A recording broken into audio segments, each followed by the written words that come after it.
Hello दोस्तों, आज हम लोग इस फ्रिज को रिपेयर करने आए हैं और इस फ्रिज में कंप्लेन है कि इसका कंप्रेसर नहीं चलता है। तो चलिए हम इसके देखेंगे कि ये इसका कंप्रेसर है फ्रिज का। दोस्तों आप देख पा रहे हैं और ये कंप्रेसर हमारा एलजी का है और MA 45 नंबर का कंप्रेसर है और ये कंप्रेसर हमारा ऑन नहीं हो रहा है।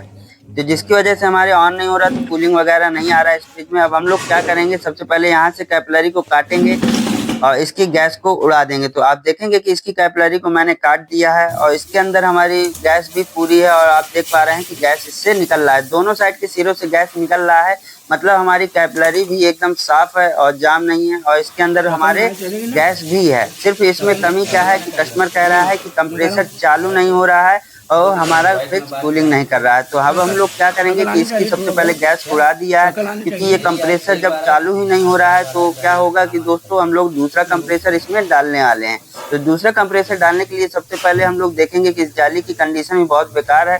तो इस जाली को भी हम लोग चेंज करने वाले हैं। तो जाली को निकालने के लिए इसकी जो पिन होती है उसको घुमा करके सीधा कर लेंगे सभी पिनों को। आप देखेंगे इसी तरह से बारी बारी से चारों पिन को आपको सीधा कर लेना है। ऊपर भी 2 पिनें होंगी, इनको भी हम लोग सीधा कर लेंगे। तो हम लोग ने इस कंडेंसर जाली की पिनों को भी सीधा कर लिया है ताकि ये कंडेंसर भी हम लोग चेंज कर सके, क्योंकि इसमें मोर्चा वगैरह बहुत है और इस कंडेंसर को भी हम लोग नया डाल देंगे तो ज़्यादा सही रहेगा। अब आप देख पा रहे हैं कि इसकी डिस्चार्ज लाइन को, जो कंडेंसर हमारा जुड़ा होता है, वहाँ से हम लोग प्लास के माध्यम से इसको कट कर देंगे। तो आप देख पा रहे हैं कुछ इस प्रकार से इसको हम लोग कट कर रहे हैं। तो कंडेंसर जाली की डिस्चार्ज लाइन को हम लोग ने कंप्रेसर से अलग कर दिया है और इस कंडेंसर जाली को हमने निकाल करके साइड कर देना है।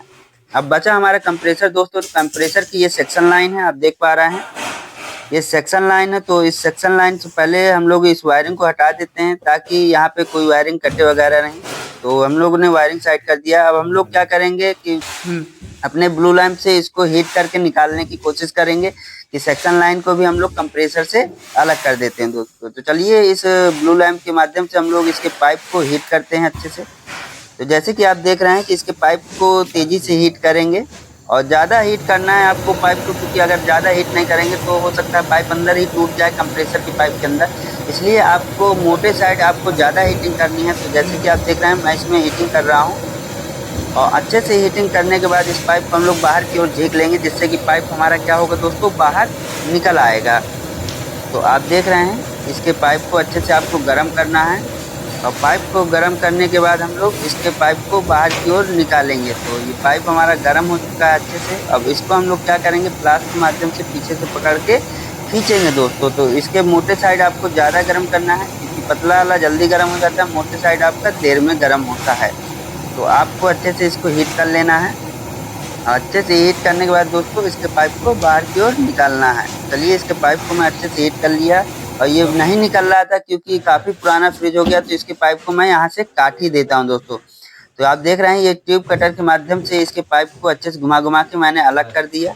अब आप देखेंगे कि इस कंप्रेसर को बाहर निकालने के लिए इसके नीचे क्लिप भी लगी होती है। इस क्लिप को हम लोग कैसे बाहर निकालेंगे, तो पेचकस के माध्यम से पहले ऊपर की ओर उठाएंगे और फिर उसके बाद अपने प्लास से इसको बाहर खींच लेंगे। इसी तरह आपको खींच के सारी पिनों को निकाल देना है और कंप्रेसर को हिलाकर ऊपर उठा करके बाहर निकाल लेंगे। तो आप देख रहे हैं कि इसके कंप्रेसर को नीचे से मैंने पेचकस लगा कर उठाया और इस कंप्रेसर को उठा करके बाहर निकाल लेंगे। ये कंप्रेसर खराब है, इसके जगह हम लोग दूसरा कंप्रेसर डालने वाले हैं।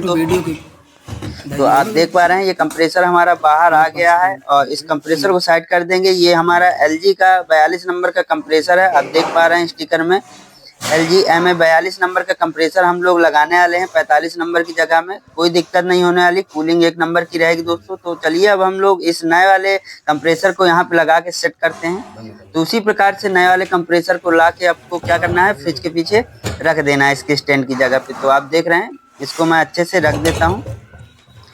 तो आप देखें कि इसको मैंने इसके पॉइंटों को मिला करके रख दिया है। पॉइंटों को मिलाने के बाद इसकी क्लिपों को भी हम लोग फंसा लेते हैं। तो आप देखेंगे इसकी क्लिप को फंसाने को लगा करके अंदर की ओर प्रेस कर देंगे तो ये आसानी से फंस जाती है दोस्तों। तो इसकी क्लिप को भी मैंने लगा करके इसमें फंसा दिया है। इसी प्रकार से आपको सारी क्लिपों को लगा करके फंसा देना है। तो इसको अंदर की ओर अच्छे से प्रेस कर देंगे। तो ये अच्छे से सारी क्लिपें मैंने लगा दी हैं। आप देख पा रहे हैं चारों क्लिपों को अच्छे से मैंने फंसा दिया है। अब फंसाने के बाद क्या करना है दोस्तों, कंप्रेसर नया है तो ये नहीं कि एकदम सही हो सकता है। एक बार इसको लगाने से, ज्वाइंट मारने से पहले इसको चेक करके देखेंगे। इसके पाइप को हटाएंगे तो इसके अंदर से हवा अगर हल्की सी आती है तो कंप्रेसर एकदम ओके है। तो इसकी सारी जो रबड़ लगी होती है पाइपों में, उन रबड़ों को हम लोग बाहर की ओर निकाल लेंगे।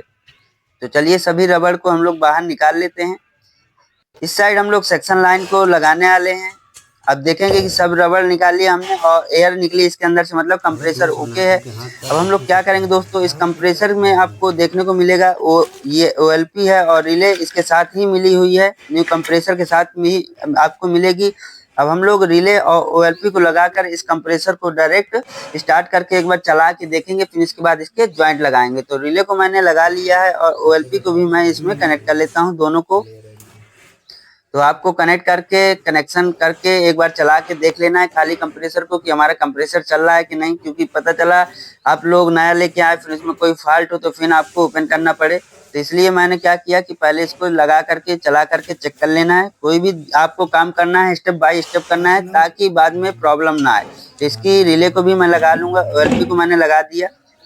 अब इसके रिले को भी कनेक्ट कर लूंगा। तो रिले कनेक्ट हो चुकी है। अब इसके बाद हम लोग क्या करेंगे, इसके जैक को भी लगा देंगे फ्रिज में जहाँ पे लगा हुआ था, क्योंकि मैंने यहाँ पे चेक करने के लिए फ्रिज की लीड को ही लिया है।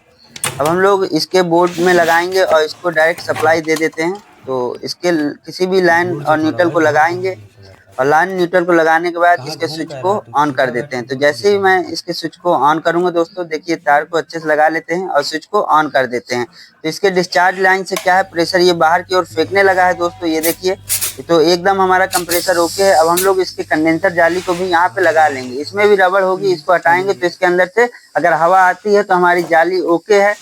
तो इसके अंदर से हवा आई है दोस्तों और इसके दोनों साइड की रबड़ को हम लोग साइड कर लेंगे और इस जाली को अच्छे से इसमें सेट करेंगे। लगाने का तरीका, इसकी चारों पिनों को अच्छे से लगा करके मोड़ देंगे। तो देखेंगे आप, इस कंडेंसर जाली को मैंने सेट किया और इसके अच्छे से सेट करने के बाद आपको नाप लेना है, इसकी पिनों को मोड़ देना है। ये देखिए मैंने मोड़ दिया ताकि यह जाली बाहर की ओर ना निकल पाए।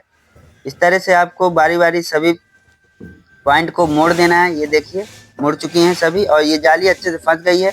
इसके बाद आप देख रहे हैं कि जो हमारे कंडेंसर जाली का लंबा वाला सिरा था उसको मैं कंप्रेसर के डिस्चार्ज लाइन वाले में कनेक्ट करूंगा। और कंप्रेसर के डिस्चार्ज लाइन आपको कैसे पता लगेगी, तो तीनों पॉइंटों से जो पाइप निकले होते हैं, जो सबसे पतला पाइप होगा वो आपका डिस्चार्ज लाइन का होगा। तो अच्छे से इसको घिसने के बाद, सफाई करने के बाद, यहाँ पे मैं इसको डिस्चार्ज लाइन में कंडेंसर जाली के इनपुट वाले पॉइंट को कनेक्ट कर लूंगा। यहाँ पे थोड़ा सा फ्लेक्स पाउडर लगाना है क्योंकि यहाँ पे लोहा और कॉपर ज्वाइंट हो रहा है। तो लोहा और कॉपर को ज्वाइंट करने के लिए फ्लेक्स पाउडर का प्रयोग किया जाता है। तो अच्छे से इसको हीट करके फ्लेक्स पाउडर लगा के इसको ज्वाइंट करेंगे ताकि यहाँ पे लीकेज ना हो। तो आप देख पा रहे हैं अच्छे से हमारा ज्वाइंट लग रहा है दोस्तों और एकदम स्मूथ ज्वाइंट लग रहा है। जितना ज़्यादा पाइप हीट होगा उतना अच्छे से आपका ज्वाइंट लगेगा। लोहे कॉपर में आपको फ्लेक्स पाउडर का यूज करना है दोस्तों, ठीक है। तो इस प्रकार से आपको ज्वाइंट लगाना है और ज्वाइंट अच्छे सफाई से लगाना है, नहीं तो लीकेज हो सकता है। तो आप देख पा रहे हैं ये ज्वाइंट हमारा 1 नंबर का लग गया है। अब इसके बाद हम लोग लगाएंगे स्पिन को। तो पिन को लगाने से पहले स्पिन के अंदर की पिन को हम लोग बाहर निकाल लेंगे, NRV की पिन को बाहर निकाल लेंगे, क्योंकि अगर इसकी पिन को बाहर नहीं निकालेंगे, इसमें लगी होती है रबड़, तो गर्म होगी तो वो रबड़ पिघल जाएगी और गैस वगैरह हमारी बाहर यहाँ से लीकेज होती रहेगी। तो आप देखेंगे ये है पिन। अब हम लोग क्या करेंगे, NRV को इसके हम लोग चार्जिंग पॉइंट में लगा देंगे कंप्रेसर के। तो अच्छे से मैंने इसमें फंसा दिया। फंसाने के बाद दोस्तों क्या करेंगे, ब्रिजिंग रॉड से इसको हम लोग कनेक्ट कर देंगे। ये है हमारा कॉपर टू कॉपर ज्वाइंट और यहाँ पे हम लोग ओनली ब्रिजिंग रॉड से ज्वाइंट लगा सकते हैं दोस्तों। तो इसकी आंच को मैं थोड़ा तेजी कर लूँगा और तेजी करने के बाद इसमें अच्छे से ज्वाइंट को लगा दूंगा। आप देखेंगे कितनी फिनिशिंग से इसमें ज्वाइंट लग रहा है। अब इसकी लॉ को हम लोग धीमा कर लेंगे और ये ज्वाइंट हमारा अच्छे से प्रॉपर तरीके से दोस्तों लग चुका है। इसी प्रकार से हम लोग क्या करेंगे, अब फिल्टर को कनेक्ट करने वाले हैं। तो यहाँ पे मैं ले रहा हूँ 600 गैस का फिल्टर और इस फिल्टर को मैं कनेक्ट करूंगा। तो इसके फिल्टर को पहले निकाल लेते हैं। तो जैसे आप देखेंगे ये फिल्टर है, ये फिल्टर पैक आता है इस पॉलीथीन के अंदर। तो ये हमारा फिल्टर है दोस्तों, इसमें 2 पीछे छेद हैं, तो इसमें से इसको लगा देंगे और एक छेद को हम लोग प्लास के माध्यम से दाब देंगे। तो आप देख पा रहे हैं इसको ऐसे लगा देंगे और इसको प्लास से हम लोग अच्छे से दाब देंगे तेजी से, तो ये फंस जाएगा। आप देख पा रहे हैं इसको मैंने अच्छे से दाब दिया। तो ये हमारा फिल्टर फंस चुका है। अब हम लोग यहाँ पे इसको ज्वाइंट कर देंगे। तो आप देख पा रहे हैं इसको अच्छे से हीट करना है और अच्छे से सफाई से ज्वाइंट करना है ताकि लीकेज ना हो। अब हम लोग फिल्टर के आउटपुट साइड कैपिलरी के एक सिरे को जोड़ेंगे। तो कैपिलरी के एक सिरे को हमने जोड़ लिया, इससे पहले हम लोग सेक्शन लाइन को भी जोड़ दिए। अब हम लोग क्या करने वाले हैं, इसकी चार्जिंग पिन को लगाएंगे इस एनआरबी में, क्योंकि हम लोग अगर नहीं लगाएंगे, भूल जाएंगे, वैक्यूम वगैरह करेंगे, फिर गैस चार्ज कर देंगे, पाइप खोलेंगे तो गैस बाहर आ जाएगी। इसलिए आपको ध्यान रखना है कि इसकी एनआरबी पे इसकी पिन को जरूर लगा देना है ज्वाइंट होने के बाद। जब आपकी ये ठंडी हो जाए एनआरबी तब लगाना है दोस्तों, ठीक है। तो इसके पिन को भी अच्छे से कस दिया। तो अब पिन को कसने के बाद मैं इसको लगा दूंगा, इसकी वायरिंग को भी। तो इसके जैक को अच्छे से फंसा देंगे। इसके जैक को फंसाने के बाद रिले ओएलपी को भी अच्छे से हम लोग कनेक्ट करने वाले हैं दोस्तों, ठीक है। तो इसके रिले को ओएलपी को सबसे पहले मैं फंसाऊंगा। ये देखिए ओएलपी को इस प्रकार लगा कर अंदर की ओर प्रेस कर देना है, और इसकी रिले को भी इसके स्लॉट मिलाकर इसके पीछे लगा देना है। तो जैसे कि इसके रिले को भी मैंने कनेक्ट कर दिया दोस्तों। अब हम लोग करेंगे इस कंपाउंड गैस से इसका वैक्यूम। तो इसके वैक्यूम करने का तरीका, हमारा जो एनआरबी होगा वहां पे हम लोग अपनी चार्जिंग पाइप को लगाएंगे, और चार्जिंग पाइप के एक सिरे को हम लोग गेज के इनपुट वाले पॉइंट से कनेक्ट करेंगे। तो इसमें होती है एक पिन, उस पिन को ये पिन दबानी चाहिए। तो इसको हम लोग अच्छे से देख कर लगाएंगे ताकि हमारे गैस का आवागमन हो सके। तो इसको लगाकर अच्छे से टाइट से दोस्तों आपको कस देना है। जैसे कि आप देख पा रहे हैं मैंने अच्छे से टाइट से इसमें कस दिया है। अब आप देखेंगे कि इसमें हमारा 0 PSI पे हमारा मीटर है। इसके आउटपुट वाले पॉइंट में हम लोग चार्जिंग एक केबल को लेंगे और उसको कनेक्ट कर लेंगे, जैसे कि मैं कनेक्ट कर रहा हूं इसके आउटपुट वाले पॉइंट से। और आउटपुट पॉइंट वाले पाइप को हम लोग कनेक्ट करेंगे अपने वैक्यूम पंप से। तो आप देखेंगे ये वैक्यूम पंप है, और इसके एक पॉइंट पे हम लोग इस पाइप को कनेक्ट कर देंगे ताकि ये हमारे फ्रिज के अंदर जो भी हवा नमी वगैरह हो तो उसको खींच करके बाहर कर दे। तो देखिए मैंने इसको कनेक्ट कर दिया। अब हम लोग वैक्यूम पंप को क्या करेंगे दोस्तों, चालू कर देंगे। तो जैसे कि मैंने वैक्यूम पंप को चालू कर दिया, अभी ये सुई 0 PSI में है, आप देख पा रहे हैं। जब ये सुई -30 PSI में होगी, आ जाएगी धीरे धीरे, ये देखिए 0 PSI से -30 PSI में आ जाएगी, तब अच्छे प्रकार से हमारे फ्रिज का वैक्यूम हो गया दोस्तों। अब मैं इसको चालू करने वाला हूँ। तो चलिए मैं वैक्यूम पंप को चालू कर दिया हूँ, गेज के हैंडल को खोल दिया हूँ। अब ये सुई क्या है दोस्तों, ये देखिए गेज के हैंडल को मैं चालू कर देता हूं। तो गेज के हैंडल को मैंने ओपन कर दिया। अब ये क्या कर रहा है, वैक्यूम पंप पाइप के अंदर की हवा और नमी को खींच करके बाहर निकाल रहा है। और ये सुई जो है हमारी दोस्तों धीरे धीरे 0 PSI से -30 PSI की ओर आ रही है। ये सुई आपकी 5 से 6 मिनट के अंदर भी आ जाती है, लेकिन आपको ये नहीं समझना कि हमारा वैक्यूम हो चुका है। कम से कम वैक्यूम को आपको 20 से 25 मिनट चालू रखना है। तो इसके हैंडल को हमने ऑन कर दिया था, और ये सुई हमारी धीरे धीरे -30 PSI में आ चुकी है। अब हम लोग क्या करेंगे, अब देखेंगे कि अभी ये सुई हमारी आ गई है, लेकिन इसमें अच्छे से वैक्यूम नहीं हो पाता है, इसलिए हमको 20 से 25 मिनट इसको चालू रखना है। तो आप देखेंगे कि यहाँ से हमारी हवा नमी को खींच के बाहर कर रहा है वैक्यूम पंप। अब हम लोग इसको वेट करते हैं। अब देखेंगे आप, ये सुई हमारी -30 PSI में आ गई है, और -30 PSI में हमारी सुई आ चुकी है। तो सबसे पहले आपको इस गेज के हैंडल को ऑफ कर देना है। सबसे पहले गेज के हैंडल को ऑफ करना है। इसके बाद जब गेज का हैंडल ऑफ हो जाए, इसके बाद हमको वैक्यूम पंप को बंद कर देना है। अगर आप गेज के हैंडल को ऑफ नहीं करते हैं, वैक्यूम पंप को ऑफ कर देते हैं, तो क्या होगा, वैक्यूम हमारा टूट जाएगा। इसलिए आपको सबसे पहले हैंडल को ऑफ करना है, फिर हमको वैक्यूम पंप को ऑफ करना है। इसके बाद हम लोग क्या करेंगे, इसके पाइप को खोल करके अलग भी कर देंगे। तो जो बाहरी हवा है वो नहीं अंदर जा पाएगी, क्योंकि हमने गेज के हैंडल को ऑफ कर दिया। अब हम 10 मिनट के लिए छोड़ के रख देंगे इस गेज को। अगर हमारी सुई -30 PSI से ऊपर जाती है, तो मतलब हमारे फ्रिज में कहीं ना कहीं लीकेज है। तो इसके पॉइंट में हम लोग अब लगा देते हैं पाइप। तो 10 मिनट हो चुके हैं, और ये सुई हमारी प्रॉपर 30 PSI पे ही है। तो अब हम लोग इसमें डालने वाले हैं R134A गैस, जो कि हमारे कंप्रेसर में लिखी है R134A गैस। तो इस गैस को हम लोग ले लेंगे और इसके नॉब में इसको कनेक्ट कर देंगे। अब इस गैस के कैन को हमेशा हमको गैस चार्जिंग उल्टा करके ही करनी है। तो इसके नॉब को हम लोग घुमाकर कनेक्ट कर देंगे। जब हमने वैक्यूम पंप से पाइप को खोलकर इस गैस के एक सिलेंडर पे पाइप को कसा, तो इसके अंदर हवा और नमी चली गई। तो अब इस हवा को बाहर निकालने के लिए हम लोग क्या करेंगे, सिलेंडर को उल्टा रख दिया, सिलेंडर की नॉब को घुमा करके गैस चालू कर दिया। तो उस हवा को ये झेलते हुए हमारा इस पॉइंट तक ले आया। अब इस पॉइंट को हम लोग खोल के हवा को बाहर कर देंगे। आप देखेंगे तो इसको मैंने ओपन किया, यहाँ से थोड़ा गैस निकली, मतलब जो इस पाइप के अंदर हमारे हवा थी वो बाहर निकल चुकी है। अब हम लोग फ्रिज हमारा बंद कंडीशन में, अब हम लोग इसमें बंद कंडीशन में ही गैस डालेंगे। कम से कम 20 से 30 PSI इसमें गैस डाल देंगे। तो आपको गैस डालने का तरीका, एक बार इसको ऑन करना है, फिर इसके बाद कुछ सेकंड बाद ऑफ कर देना है। एकदम एक प्रेशर से नहीं आपको खोल के रखना है। अगर आप लोग एक प्रेशर से इसको खोल के रखेंगे तो इसके कंप्रेसर का ऑयल जो होता है वो पाइपों पे चढ़ सकता है। तो आप देख पा रहे हैं कि मैं इसके हैंडल को एक बार ऑन कर रहा हूँ कुछ सेकंड के लिए और एक बार ऑफ कर रहा हूँ। तो आप देख पा रहे हैं कि इसमें जो गैस गई है वो हमारी 10 psi तक जा चुकी है।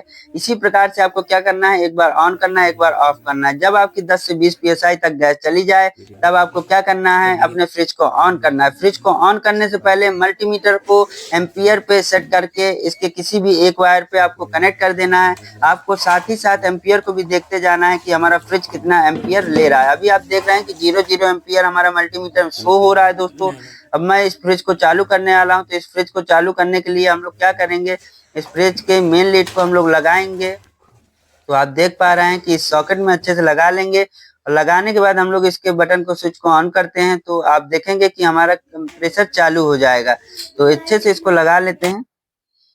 तो आप देखेंगे इसके वायर को अच्छे से मैंने लगा लिया है और एम्पियर में सेट कर लिया है मल्टीमीटर को और इसके फ्रिज को करते हैं अब चालू दोस्तों। आप देख पा रहे हैं तो इसके फ्रिज को मैंने जैसे चालू किया तो आप देखेंगे इसमें 1 एम्पियर समथिंग करंट ले रहा है। ये 9.6 एम्पियर के समथिंग करंट ले रहा है और आप देखेंगे कि इसकी गेज की सुई जो है वो धीरे धीरे नीचे आ चुकी है, 0 psi में आ गई है। इसका जो स्टैंडिंग प्रेशर था वो हमारा 20 था दोस्तों, देखा था हमने। अब रनिंग प्रेशर हमारा 0 psi से भी नीचे आ गया। अगर R134A गैस है तो हम लोग को 8 से 10 psi तक हमको प्रेशर रखना है। तो हम लोग थोड़ा अब गैस को क्या करेंगे, ऑन करेंगे, ऑफ करेंगे, ताकि हमारे जो फ्रिज के अंदर गैस है वो अच्छे से पूरी हो सके। क्योंकि अभी फ्रिज के अंदर हमारे गैस कम है और इसका रनिंग प्रेशर होना चाहिए था हमें 8 से 10 psi। तो अभी हमारा गैस कम है तो हम लोग इसमें और गैस चार्ज करेंगे। आप देखेंगे धीरे धीरे हम लोग गैस इसमें चार्जिंग करेंगे, ताकि जो गैस इसमें आप देख पा रहे हैं कि हमने इसमें समथिंग 10 psi तक की गैस का प्रेशर कर दिया है और फ्रिज हमारा चालू कंडीशन में है और कंडेंसर जारी एक नंबर तरह से हीट कर रही है। मैं आपको कूलिंग इसकी दिखाऊंगा तो आप देख पाएंगे कि इसके अंदर मैंने इस मीटर को रखा था और इस फ्रीजर का टेम्परेचर हमारा 4 डिग्री सेल्सियस आ गया है।